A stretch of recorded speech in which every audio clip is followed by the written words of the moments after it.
자, 여호수아 6장은요, 그 유명한 여리고성 정복 사건이 잘 기록이 되어 있습니다.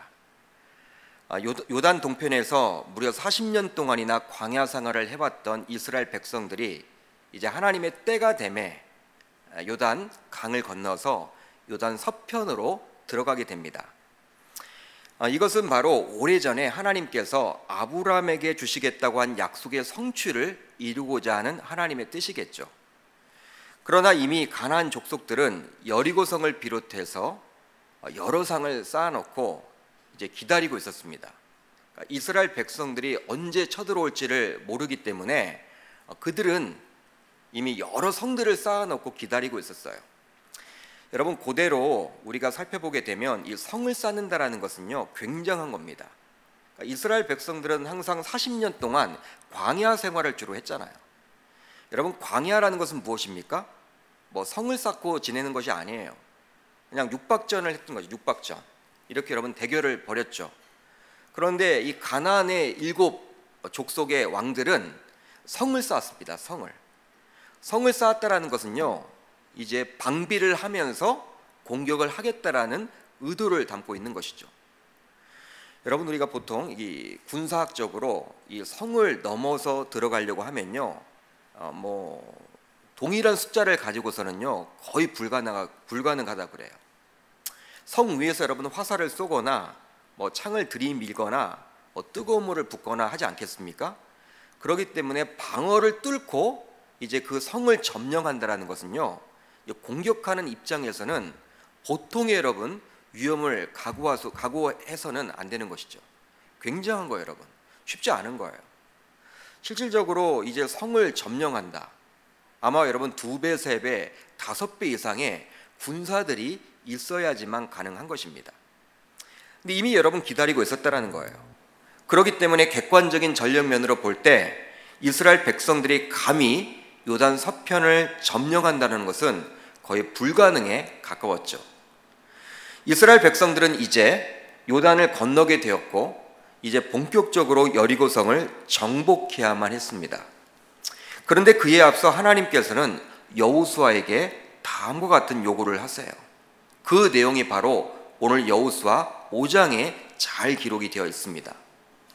그렇다면 이 가나안 땅을 정복하기 이전에, 즉 요단 서쪽에 있는 이 가나안 땅, 이제 여리고성을 점령하기 이전, 여러분 여리고성을 점령하기 이전이라는 것은 무엇이냐면 이제 가나안 땅을 정복하기 이전이란 거예요. 같은 말이죠. 여리고성부터 시작을 하는 거니까 여리고성을 정복하고 아이성을 정복하고 요단 서편을 차근차근 정복하지 않습니까? 그렇기 때문에 가나안 정복 그 사건 전에 하나님이 요구하시는 게 바로 이 내용이에요. 오늘 말씀의 내용이죠. 여러분, 그렇다면 하나님께서는 이스라엘 백성들에게 몇 가지를 요구하시는데 그 이유가 있을 텐데 그 이유는 무엇입니까? 무엇 때문에 하나님은 이렇게 요구를 하실까요? 바로 이제 요단 서편인 가나안 땅을 정복하다 보면 많은 고난과 시련을 감내해야 하기 때문에 하나님께서는 이스라엘 백성들을 좀 더 강하게 훈련시키고자 그리 요구하시는 것입니다. 여러분, 정복이 쉽습니까? 어렵습니까? 여러분, 가나안 땅 정복이 쉬워요? 어려워요? 쉬운 일이 아니에요. 결코 쉬운 일이 아닙니다. 결코 쉬운 일이 아니에요. 물론 하나님께서 이 아브라함에게 주시겠다고 했던 그 땅이 바로 가나안 땅이기 때문에 주시긴 하겠지만 실질적으로 백성들의 입장에서 이 가나안 땅을 정복할 때는요, 많은 시련을 겪을 수밖에 없고 많은 고통과 고난을 겪을 수밖에 없는 거예요.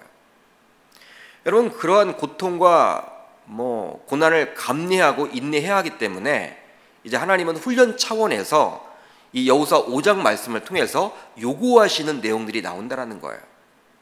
그렇다면 하나님께서는 여호수아를 통해서 백성들에게 무엇을 전달하라고 했습니까?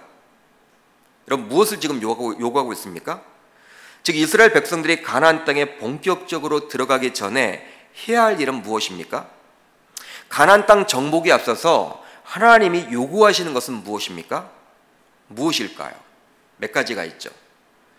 먼저 할례와 유월절을 행하라고 이야기를 합니다. 하나님이 그걸 지금 요구하고 계세요.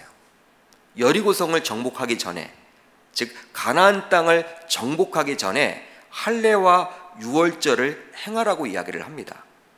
오늘 말씀 2절로 3절을 한번 같이 읽어보도록 합니다. 시작. 그때 여호와께서 여호수아에게 이르시되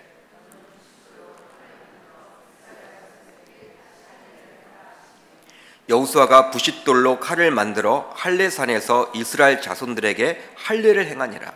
아멘. 하나님께서는요, 가나안 땅에 들어간 이스라엘 백성들에게 먼저 할례를 행하라고 말씀을 하고 있어요. 할례를 행하라. 여러분, 할례에 대해서는요, 성경에 어디서 가장 먼저 나오냐면 창세기 17장에 나옵니다. 아브라함과 하나님이 언약을 맺으세요. 보통 창세기 17장은 할례 언약이라고 이야기를 하는데, 하나님께서는 그 믿음의 조상이라는 이스라엘 백성들의 선조격인 이 아브라함과 언약을 맺습니다. 실질적으로 17장 10절로 14절을 보면 좀 이런 내용이 나와요. 좀 길지만 제가 읽어드리도록 하겠습니다. 너희 중 남자는 다 할례를 받으라. 이것이 나와 너희와 너희 후손 사이에 지킬 내 언약이라. 너희는 포피를 베어라. 이것이 나와 너희 사이의 언약의 표징이니라. 너희의 대대로 모든 남자는 집에서 난 자나 또는 너희 자손이 아니라 이방 사람에게서 돈으로 산 자를 막론하고 난 지 8일 만에 할례를 받을 것이라.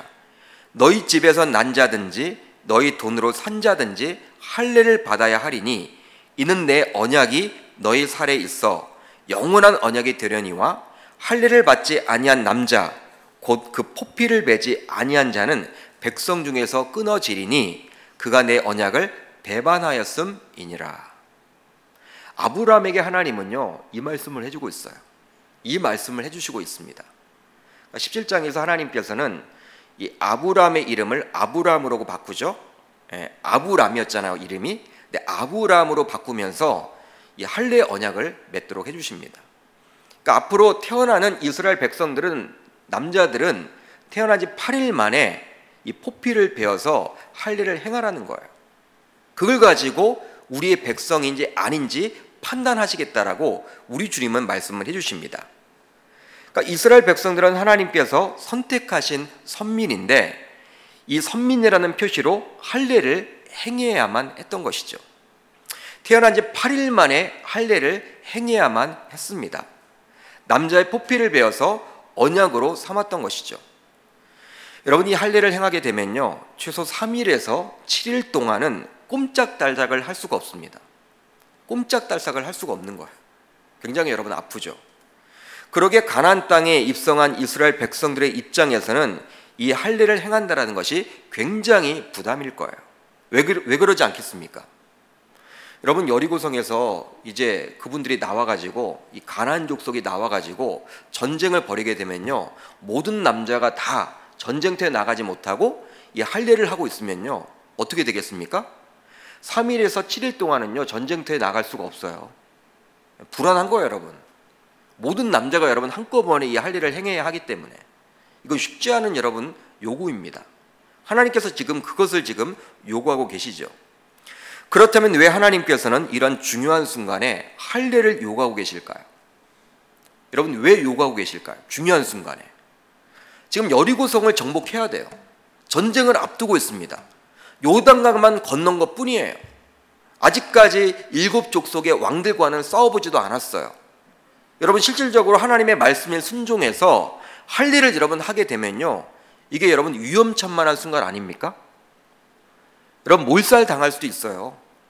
여러분, 전장터에 여러분 누가 나가요? 여자들이 나갑니까? 누가 나갑니까? 아이들이 나갑니까? 말이 되지 않는 요구를 지금 우리 주님이 하고 있다는 것이죠. 여러분, 이런 중요한 순간에 할례를 왜 우리 주님은 요구하고 계실까요?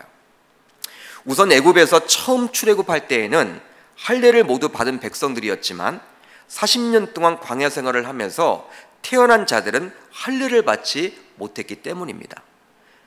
그러니까 여러분, 본래 이제 하나님께서 이 아브라함에게 이 언약을 맺었기 때문에 이스라엘 백성들이 대대로 할례를 받았어요. 그렇죠? 근데 광야 생활을 할 때에는 할례를 받지 못했습니다. 40년 동안은 할례를 받지 못했던 거예요. 그러기에 하나님의 선민이라는 색채가 굉장히 여러분 약해져 있었죠. 그래서 하나님께서는 이스라엘 백성들이 가나안 땅을 정복하기 전에 이 할례를 요구함으로써 다시 한번 선민이라는 정체성을 갖도록 하는 거예요. 40년 동안 머물러 있었던, 정체되어 있었던 희미해져 가는 그 선민이라는 정체성을 다시 한번 베풀기를 원했다는 것이죠. 여러분, 할례를 요구함으로써 다시 한번 선민이라는 정체성을 갖도록 합니다. 그래야지만 선민으로서 받게 되는 기업을 당당하게 받을 수 있기 때문이죠. 여러분, 이제 가나안 땅을 이제 정복하는 것은요, 이제 하나님의 약속의 성취입니다. 하나님께서 아브라함에게 주시겠다는 적과 꿀이 흐르는 그 가나안 땅, 여러분, 그 언약의 성취예요. 그 약속의 성취입니다. 그렇기 때문에 그 땅은요, 이제 이스라엘 백성들이 대대로 살아야 할 그 땅이에요. 여러분, 다윗 왕조가 여러분 거기서 세워지죠. 그렇기 때문에 하나님께서는 그 땅이 거룩한 땅이 되도록 하기 위해서 거룩한 백성이 요구되는 거예요. 여러분, 하나님의 선민이라는 색채가 굉장히 지금 희미해져 가지 않았습니까? 40년 동안 할례를 받지 않았기 때문에 할례를 요구함으로 그 땅에 당당하게 거하도록 지금 말씀하고 계시는 것이죠. 또 있습니다. 왜 하나님께서는 이러한 중요한 순간에 할례를 요구하고 계실까요? 두 번째 이유가 있는데, 바로 전쟁은 여호와의 손에 달려 있음을 보여주기 위해서죠. 여러분, 할례를 하고 있는 상태에서는요, 적이 쳐들어올 수도 있기 때문에 웬만해서는 전쟁 중에 할례를 할 수 없을 텐데, 그러나 하나님께서 그 할례를 요구하심으로 백성들에게 이 가나안 정복 전쟁은 누구의 전쟁이라는 것을 말해주고 있는 거예요? 여러분, 누구의 전쟁입니까? 이 백성들의 전쟁이 아니라 누구의 전쟁이란 거예요? 하나님의 전쟁, 하나님의 성전임을 말해주고 있는 거예요. 여러분, 이것을 지금 이야기하고 있는 거예요.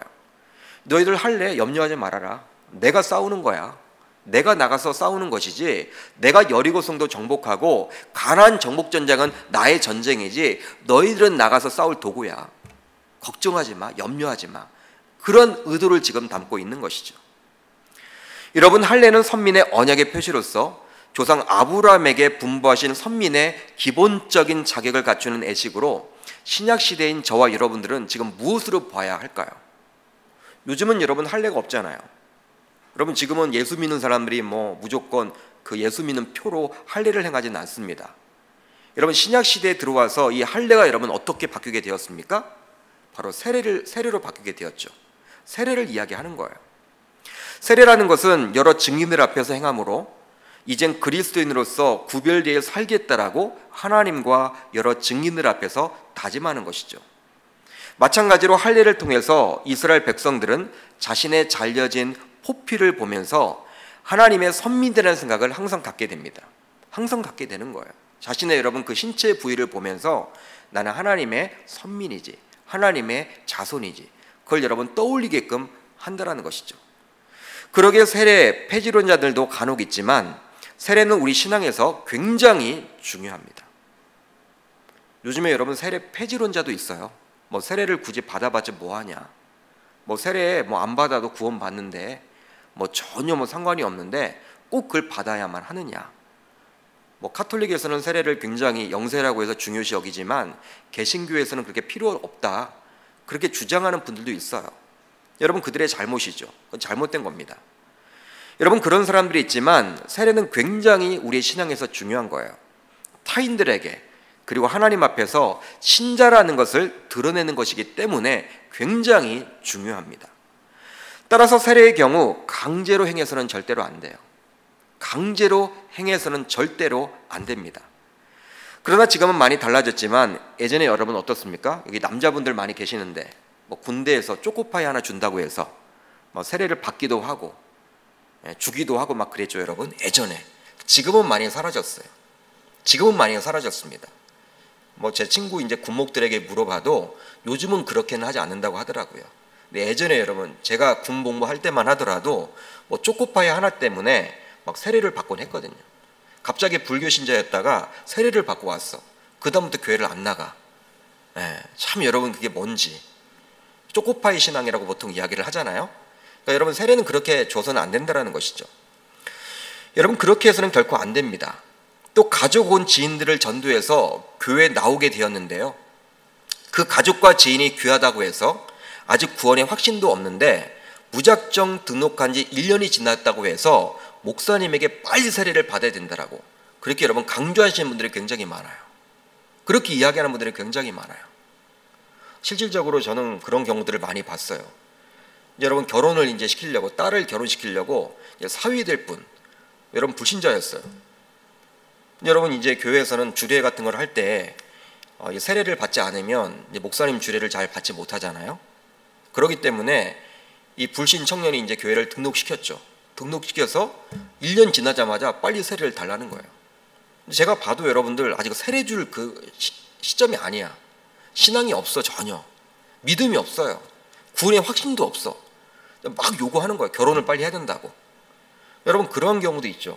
그러니까 아무리 여러분 부모님이 귀하고 자녀가 귀하고 지인들이 여러분 귀해서 전도를 해오더라도 그러니까 본인이 받기 싫은데 막 주변 사람들이 억지로 세례를 줘야 된다고, 그렇게 해서는 안 된다라는 것이죠. 그러기에 세례는 회심을 경험한 자들만이 받아야 합니다. 회심을 경험한 자들만이 받아야 하는 거예요. 그렇게 될 때 세례를 받는 감격이 있고 그 감격 안에서 평생 신앙을 지키며 살아가게 되기 때문이죠. 혹시 금요성령 집회에 나오신 분들 가운데 아직 세례를 받지 못한 분들이 계시다면 세례를 꼭 받으시되 억지로가 아니라 지극히 자발적으로 받으실 수 있기를 주님의 이름으로 축복합니다. 또 오늘 본문 말씀 10절로 11절을 보면요, 이렇게 나와 있어요. 우리 한번 같이 읽어보겠습니다. 시작. 또 이스라엘 자손들이 길갈에 진쳤고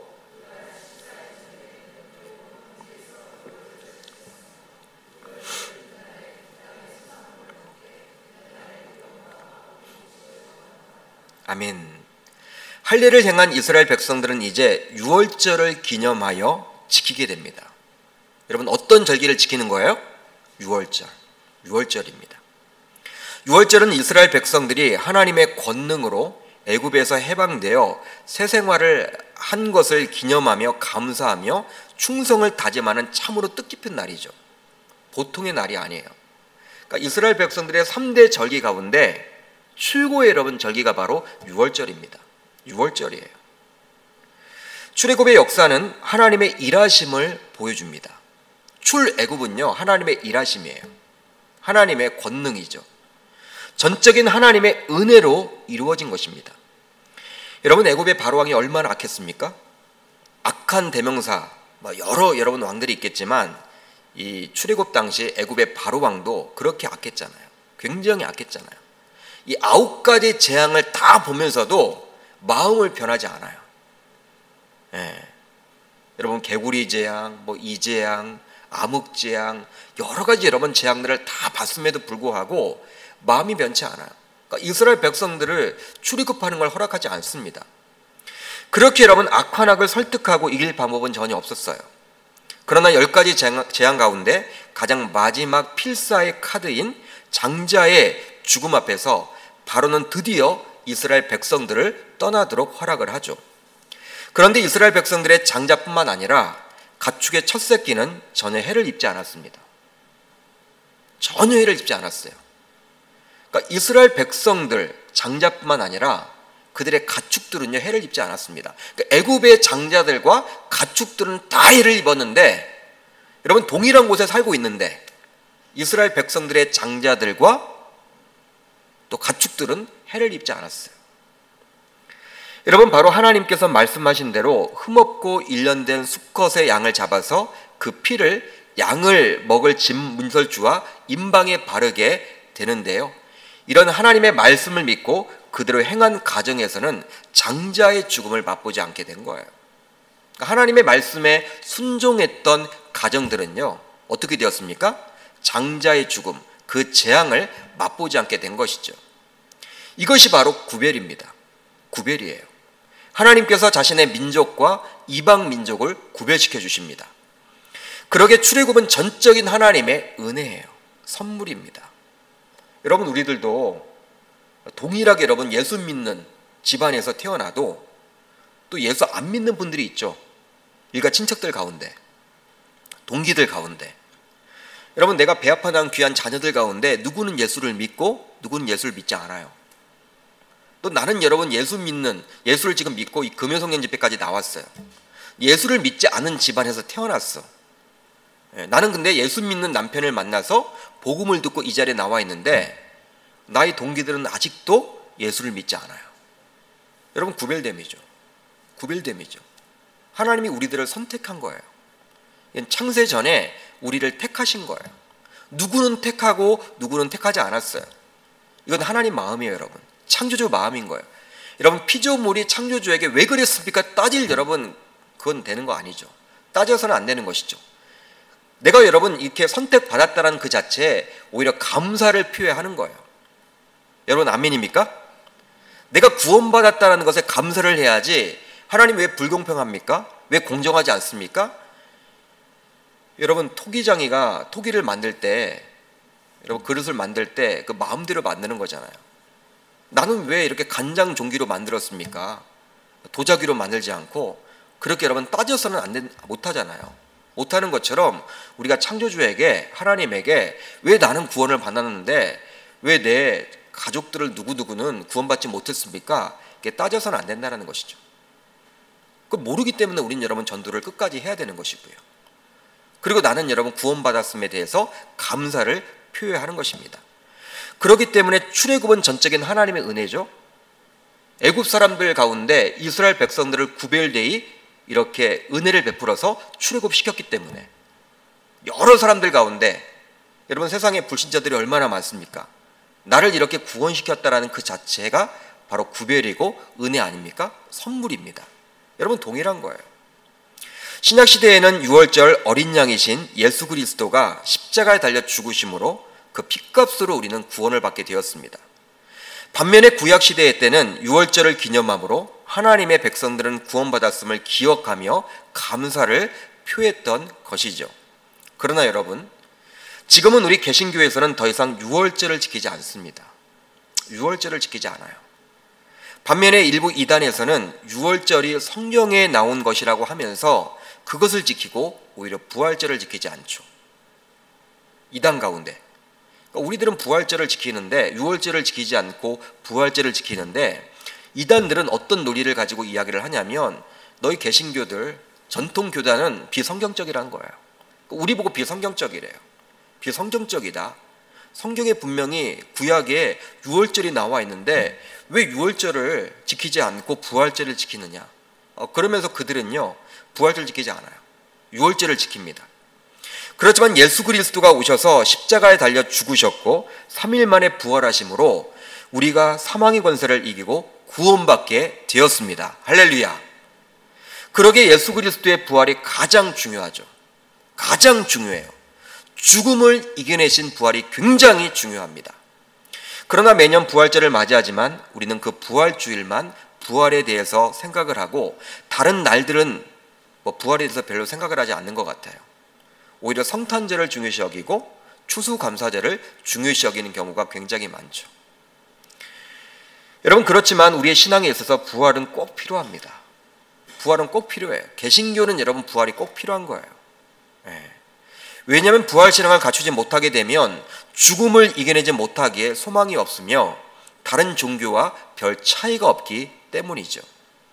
그러기에 앞으로는 이 금요성령 집회에 나오신 여러분들은 부활에 대해서 깊이 묵상하시면 좋겠고 항상 부활신앙을 가지고 살아갈 수 있기를 주의 이름으로 축복합니다.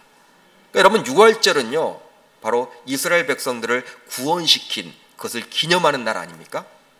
여러분, 부활이 바로 우리가 구원받았음, 여러분 사망의 권세에서 여러분 그것을 이겨서 이제 승리로 나아가는, 사망을 이겨내신 그 부활을 기념하는, 신약시대는 바로 부활을 이렇게 기념한다는 그 사실을 여러분들이 꼭 기억하셔야 하는 것이죠. 다음으로 여호와의 군대 대장의 말씀을 믿고 순종해야 합니다. 그러니까 이스라엘 백성들이 가나안 땅에 본격적으로 들어가기 전에 해야 할 일 두 번째는 바로 여호와의 군대 대장의 말씀을 믿고 순종해야 합니다. 순종해야 하는 거예요. 여러분, 오늘 말씀 14절로 15절을 한번 우리가 같이 읽어보도록 합니다. 14절 15절 시작. 그가 이르되 아니라 나는 여호와의 군대 제장으로 지금 왔느니라 하는지라.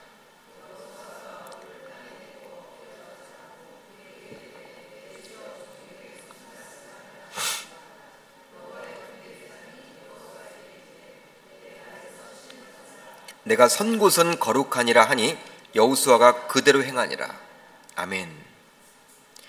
여호와 하나님께서 군대 대장을 여호수아께 보내심은요, 가나안 정복의 싸움터에서 내가 친히 너와 함께하여 승리케 하리라는 보장을 하시려는 것이었어요.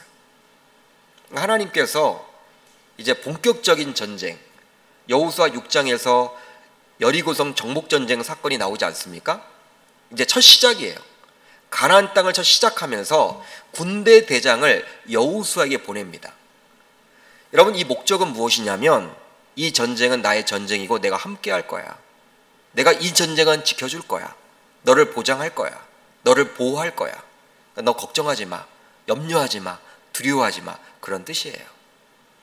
이미 하나님께서는 모세의 뒤를 이어서 여호수아를 이스라엘의 지도자로 세울 때 다음과 같이 약속을 해주셨죠. 내가 모세와 함께 있었던 것 같이 너와 함께 있을 것임이니라. 내가 너를 떠나지 아니하며 버리지 아니하리니. 내가 너와 함께 있을 것이다. 여러분, 누가 누구에게 한 약속입니까? 하나님께서 여호수아에게 주신 말씀이죠. 신약시대를 살고 있는 우리들에게 주님께서는 동일하게 약속을 해주십니다. 마태복음 28장 20절을 보시면요, 볼지어다 내가 세상 끝날까지 너희와 항상 함께 있으리라. 우리 주님의 말씀이에요. 주님은 부활 이후에 승천하시기 전에 마지막으로 이렇게 말씀을 하십니다. 주님의 이 말씀대로 오순절에 성령님이 오셔서 오늘날까지 구속받은 성도들의 심령 가운데 임재하고 계신 것이죠. 그러니까 저와 여러분들의 마음속에도 누가 계시는 거예요? 네, 예수의 영인 성령 하나님이 계시는 것이죠. 바로 여러분, 이 말씀 마태복음 28장 20절 이 말씀이 지금 이루어지고 있는 것이죠. 따라서 오늘 저와 여러분들 모두 십자가에서 죽으심을 이겨내신 예수님께서 언제나 나와 함께 하신다라는 그 사실을 붙들고 사실 수 있기를 주의 이름으로 축복합니다. 세상에서 성공하기 위해서는 지연이 중요하고 학연이 중요하다고 여기는 사람들이 존재해요. 여러분, 실질적으로 존재합니다. 지연이 중요하고 학연이 중요하다. 스펙이 중요하다. 연줄이 중요하다. 신자라고 하면서도 세상 사람들의 가치관을 그대로 따르는 사람들도 굉장히 많습니다. 신자이면서도 세상 사람들의 가치관을 그대로 따라요. 그렇지만 이 금요성령 집회에 나오신 저와 여러분들은 그런 지연과 학연보다 더 중요한 것이 있으니 바로 주님과 항상 함께 한다라는 믿음을 가질 수 있기를 바랍니다. 눈에 보이지는 않지만 지금도 이 세상을 통치하시고 역사를 주관하시는 창조주 여호와 하나님께서 나와 함께 하신다라는 믿음의 확신을 가져야만 하는 것이죠. 성경에만 존재하는 하나님이 아니에요. 우리가 항상 기억해야 하는 것은 성경에만 존재하는 하나님이 아니라 2019년도를 살아가는 우리의 삶도 역시 지금도 주관하고 계신다라는 사실입니다. 그런 믿음의 확신을 가지고 살아갈 수 있기를 주의 이름으로 축복합니다. 또 하나님의 군대 대장을 만난 여호수아는 얼굴을 땅에 대고 엎드려 절을 하죠. 그러면서 내 주여 종에게 무슨 말씀을 하려 하십니까? 라고 물어요. 어떤 말씀이든지 내가 순종하겠습니다. 그런 뜻이죠. 이것은 하나님의 말씀이라면 철저하게 믿고 순종하려는 겸손한 모습을 보여줍니다. 여러분, 자만한 사람들은요, 절을 할 수가 없는 거예요. 절을 할 수가 없는 거예요. 그런데 지금 여호수아가 어떻게 합니까? 여호와의 군대 대장에게 어떻게 지금 하고 있어요? 얼굴을 땅에 대고 납작 엎드려서 지금 절을 하고 있습니다. 이건 무엇이냐면 하나님이 말씀하시면 어떠한 말씀이라도 내가 순종하겠습니다. 굉장히 겸손한 표현이에요. 자고하면 자신의 얼굴을 땅에 댈 수가 없죠. 옛날에 왕이 부르게 되면요, 아련할 기회가 생기게 되죠. 왕을 여러분 아무나 만날 수 없습니다. 왕이 만나겠다고 하면 만나는 거예요. 그때 고개를 빳빳이 쳐들고 왕을 쳐다보는 사람은 아무도 없어요. 왕이 여러분 자꾸 내 얼굴을 봐라 이야기도 여러분 감이 들질 못하죠. 왕 앞에서는 들지 못해요. 감히 그럴 엄두를 내지 못하는 것이죠. 마찬가지로 하나님의 대리자로 군대 대장이 여호수아를 찾아왔을 때 여호수아는 군대 대장 대하듯이 하지 않고 그를 보낸 여호와 하나님 대하듯이 합니다. 이것은 바로 무엇이냐면 지극히 겸손한 모습을 보여주고 있는 것이죠. 이 금연성령 집회에 나오신 여러분들도 여호수아처럼 주님이 강단을 통해 주시는 그 메시지를 철저하게 믿고 항상 순종하겠다라는 그 마음을 꼭 가질 수 있기를 주님의 이름으로 축복합니다. 더하여 여러분 15절을 보세요. 오늘 말씀 15절을 보시면요, 여호와의 군대 대장이 여호수아에게 신을 벗으라고 했을 때 여호수아는 뜸을 들이지 않고 바로 그 자리에서 순종하여 신을 벗습니다. 뜸을 들이지 않아요. 하나님께서 마치 모세에게 했던 그 이야기를 동일하게 여호수아에게도 지금 하고 있어요. 신을 벗어라. 지금은 신발이 귀한 시대는 아니지만 지금으로부터 수천 년 전입니다. 여호수아 당시에는 신이 굉장히 귀한 시대였죠. 노예와 종들은요, 신을 신지 못했어요. 노예나 종들은 신이 없었습니다. 실제로 예수님 당시만 하더라도, 즉 지금으로부터 약 2000년 전에도 종들은 신을 신지 못했죠. 여러분, 누가복음 15장을 보게 되면 잃은 아들의 비유가 나옵니다. 잃은 아들, 탕자의 비유라고 나오는데, 이 둘째 아들이 이제 먼 나라에 가서 여러분 다 재산을 탕진했습니다. 탕진하니까 이제 돼지가 여러분 먹는 그 쥐염 열매라도 실컷 먹으려고 이제 돼지 우리에 취직을 했습니다. 취직을 했어요. 그러니까 종처럼 산 거예요. 노예처럼 산 거예요. 근데 그곳에서도 돼지 쥐염 열매도 실컷 먹지 못하자 이제 아버지께 돌아오게 되는데 그 모습이 굉장히 여러분 처량했죠. 신을 신지 못합니다. 여러분, 신을 신지 않고 아버지에게 갔다는 것은 뭐예요? 아버지의 아들로서 받아달라는 의미가 아니라 아버지에게 내가 종으로서 섬기겠다는 의도가 굉장히 강한 거예요. 그때 아버지는 어떻게 합니까? 가장 먼저 좋은 옷을 가져다 입히고 신을 신기죠. 그리고 여러분 손가락에 가락지를 끼우죠. 여러분, 신을 신겼다는 것은 무엇입니까? 신분을 다시금 아들로 내가 이렇게 삼겠다라는 거예요. 그러니까 종으로 여러분 아버지 볼 면목이 없으니까 유산을 달라고 했기 때문에 뭐 아버지 죽으란 말이잖아요. 이 불효자잖아요. 그러니까 아버지를 여러분 볼 면목이 없기 때문에 아버지의 종으로 있으면 그래도 아버지는 실컷 대우를 잘 해주니까 배불리 먹게끔 하니까 내가 종으로 좀 살겠다라는 그 마음을 가지고 아버지에게 간 거예요. 근데 아버지는 어떻게 해요? 신발을 신겨줌으로 이제 아들로 받아준 거죠. 여러분, 예수님 당시에도 그랬으니 그것보다 더 오래된 구약시대이기 때문에 신발은 굉장히 중요했습니다. 그러나 하나님의 군대 대장이 그것을 요구하자 여호수아는 100% 순종을 하고 있어요. 100% 순종을 하고 있습니다. 시간을 질질 끄지 않아요. 누군가 여러분 상의하지도 않습니다. 말씀을 듣고 즉각적인 순종을 했음을 알 수가 있죠. 여러분, 이제 우리들도 그리 살아야 하겠습니다. 주일 대배 예배, 금요성령 집회, 수요 예배, 주일 오후 예배, 새벽 기도회, 기도회 11조, 특별 기도회 시 강단에서 선포되는 말씀에 한번 여러분들이 100% 순종해 보려고 노력해 보시길 바라요. 또한 매일 말씀을 묵상하고 읽어 내려가면서 마음에 울림이 되는 말씀에 여러분들이 자발적으로 순종해 보실 수 있기를 바랍니다. 바로 여호수아처럼 말이죠. 이 금요성령 집회에 나오신 분들은 특별히 한평생 여호수아처럼 승리하며 살아가기를 기대할 것입니다. 그렇다면 어떠한 말씀이든지 주님이 말씀하시면 순종하겠노라고 결단하고 기도하시는 이 밤이 되시기를 주님의 이름으로 축복합니다. 실제로 여호수아 6장을 보시면요, 여리고성을 점령하기 위한 방법으로 하나님께서는 좀 특이한 요구를 백성들에게 하십니다. 백성들로 하여금 6일 동안 하루에 한 번씩 돌고 마지막 7일째에는 7번 돌되 마지막에는 큰 소리로 외치라고 이야기를 해요. 여러분, 그것이 여리고성을 점령할 수 있는 방법이란 것입니다. 여러분, 이것은 우리의 상식과도 잘 맞지 않죠. 이성적인 방식과도 맞지 않아요. 여러분, 고함만 친다고 성이 무너집니까? 여러분, 그렇게 생각하세요? 이게 말이 되지 않잖아요, 여러분. 6일 동안 여러분들 이렇게 돌다가 마지막 날에는 7바퀴를 돌고 마지막 여러분 할 때는 큰 소리를 외치면, 함성을 지르면 성이 무너질 것이다. 여러분, 이게 이성적으로 맞는 말입니까? 이상한 요구죠, 우리 주님의. 그러다 하나님께서는 군대 대장을 보내서 여호수아에게 미리 순종토록 요구하는 거예요.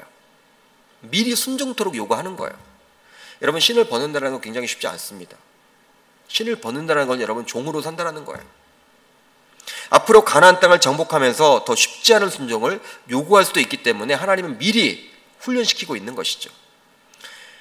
이 시간 여호수아와 이스라엘 백성들과 같이 저와 여러분들 모두 주님이 가라 하시면 가고 멈추라 하시면 멈출 수 있는 주의 종들이 모두 다 되시기를 주님의 이름으로 축복합니다.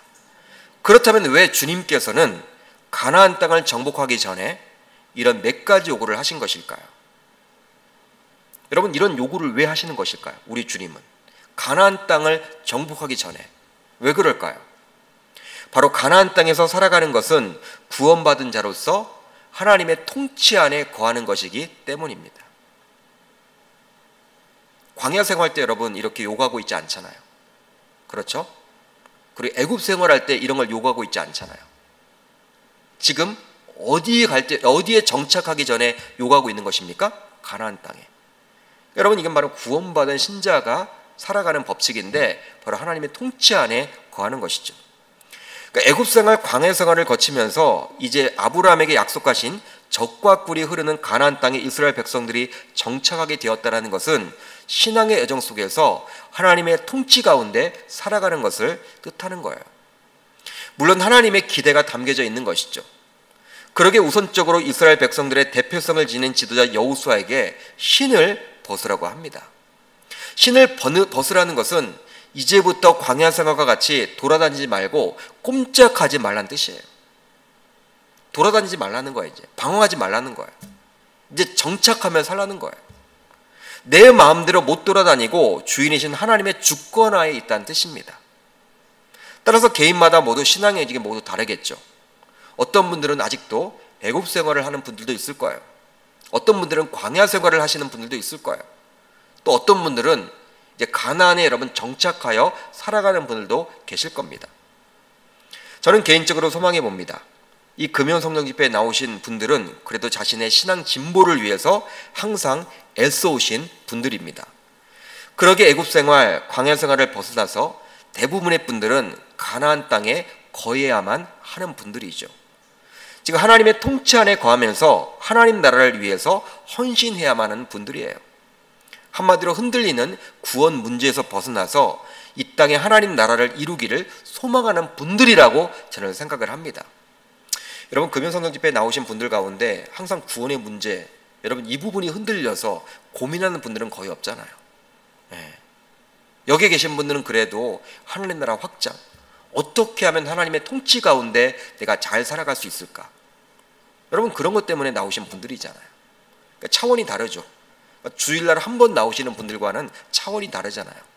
그러니까 여러분들은 내 구원이 막 흔들려서 지옥 가면 어떡하나. 여러분, 이렇게 여러분 살아가는 분들은 대부분 안 계시잖아요. 여기 계신 분들은 그래도 믿음의 진보를 이루고자 애쓰시는 분들이 대부분 아닙니까? 그렇기 때문에 오늘 말씀에 나오는 주님의 몇 가지 요구는 바로 저와 여러분들도 꼭 지켜야 할 가르침이라 저는 생각을 합니다.